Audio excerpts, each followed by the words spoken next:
We learned about controllers in great detail in our previous section. So in this section, we are mainly going to focus on models and model binding and validations. In ASP.NET Core, model is a class that represents the structure of the data that you would like to receive in the request or send in the response. The action method can receive the data in the form of model object as parameter, and we can also return a model object as the response data from the action method. Let's understand this with an example. So here in this project, let's first go ahead and let's create a new folder and let's call it model.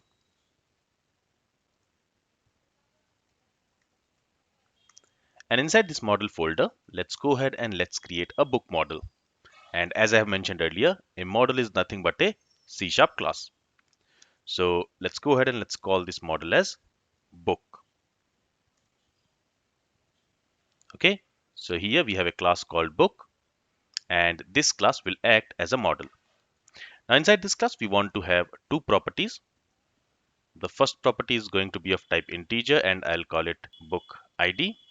And then the second property is going to be of type string, and I'll call this property as author. Okay, now we want to use this book class, this model class inside this controller class. So for that, the first thing which we need to do is we need to import this namespace. So let me copy this namespace here, and here let's say using and then the namespace. So now what we want is, instead of specifying this book ID parameter and this author parameter like this, we are going to specify a parameter of type book. Okay, so this book is a class and it has two properties, book ID and author. And let's specify a name for this parameter. So I'll simply call it book. And now we don't have this book ID parameter here, but this book ID is available inside this book class. So here we can say book dot book ID. Okay, let's do the same thing here. So here we can say book dot book ID, and here we can say book dot author. And here we have this error and it says int does not have a definition for has value. Let me go ahead and let me make this as nullable type. And now let's go back. And now this error should be gone. So now what will happen is when we run this application and in the URL, when we specify a query string, and in that query string, if we specify a book ID and an author, that book ID will be assigned to this book ID property of this book class. And the value of the author query string, it will be assigned to this author property of this book class. Let's see that in action. So let's go ahead and let's run this application in debug mode. And let's go ahead and let's specify the URL. So it is root URL slash books, and then let's specify the query string. So let's say book ID equals 300 and author equals Steve. Let's press enter. So here the breakpoint has hit.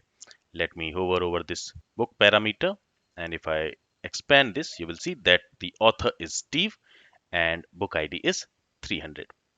So here what will happen is when a new request will be made to this action method, that means to this URL, an instance of this book class will be created and it will be assigned to this book parameter. And then in that instance, the properties will be assigned with the corresponding value based on the property name. So in the query string, we have the book ID query string. So its value will be assigned to book ID property. And in the query string, we also have author query string. So the value of that query string will be assigned to the author property. Okay. Now what if instead of query string, we specify route parameters? So for example, let me continue here. And instead of providing the query string, I'm going to provide route parameters. So I'll say books slash 101. So this will be assigned to the book ID parameter slash John. So John will be assigned to author parameter. If I press enter, so now you will notice that another instance of this book class will be created and it will be assigned to this book parameter. And now if I expand, author is John and book ID is 101. Okay, so the properties of this book class, it will be filled either with the route parameter values or the query string values. Now, what will happen if we have both route parameters and query strings in the URL? So let me continue here. And here we have specified route parameters. Let's also go ahead and let's specify query string. So here let's say book ID equals 700 and author equals maybe Mary. In this case, which value will be assigned to the instance of book class? Well, as we have learned earlier, the route parameters have higher preference over the query string. So the route parameter values will be assigned to the properties of book instance. Let's actually see that. So for the route parameter, the value is 101 and John. And for the query string, it is 700 and Mary. So when a new instance of book class will be created, there the book ID property should be assigned with this value 101 and author should be assigned with this value John, because the route parameters have higher preference over the query string. Let's see that. Let me press enter and let's see the values. So you will notice that author is assigned with the value John and book ID is assigned with the value 101. So the instance of this book class that has been filled with the values of route parameters. And one more thing I will like to remind here is that the property names are not case sensitive in terms of model binding. So in the book class, the author name is spelled as author where A is in uppercase. Similarly, the book ID is spelled such that the B is in uppercase and ID is in uppercase.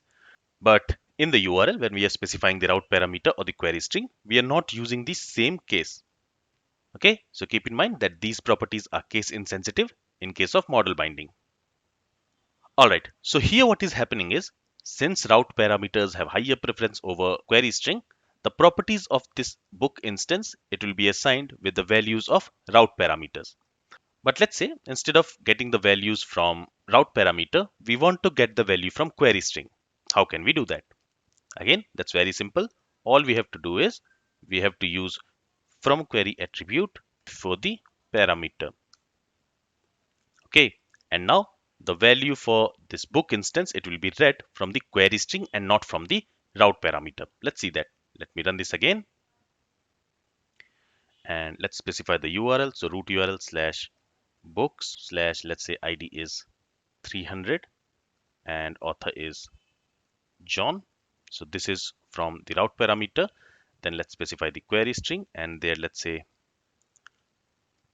book ID equals 500 and author equals Steve.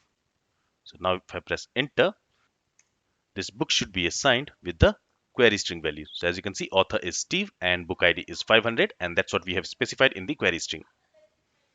Okay, so we can explicitly specify from where we want to read the value of this book instance.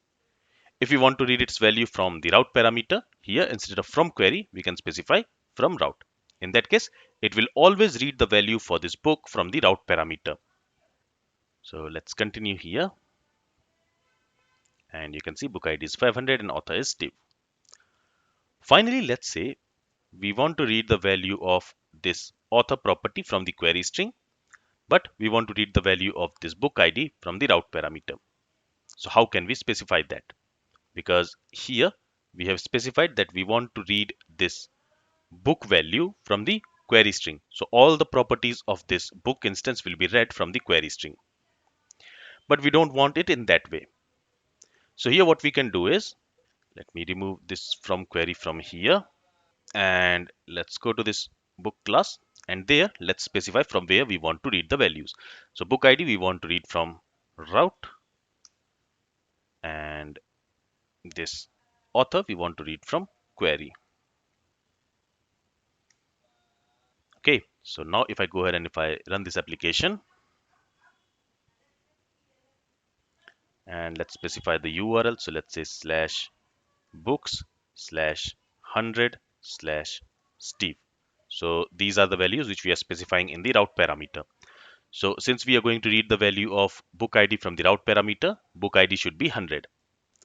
Now let's also go ahead and specify the query string. So here let's say book ID equals 200 and author equals John. So since we are going to read the value of author property from the query string, there the author should be John. Okay, so book ID will be read from the route parameter and author will be read from the query string. Let's go ahead and let's press enter. And if I hover over this book, you will notice that author is John. So John is being read from the query string and book ID is 100. And this 100 is being read from the route parameter. Let's continue. So you see 100, the book ID value 100 we have specified in the route parameter and that has been read here.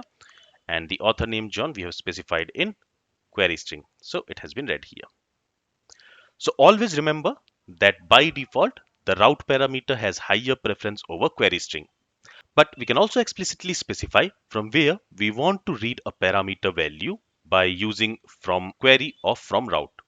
When we specify from query, that means we want to read the value of that property from a query string.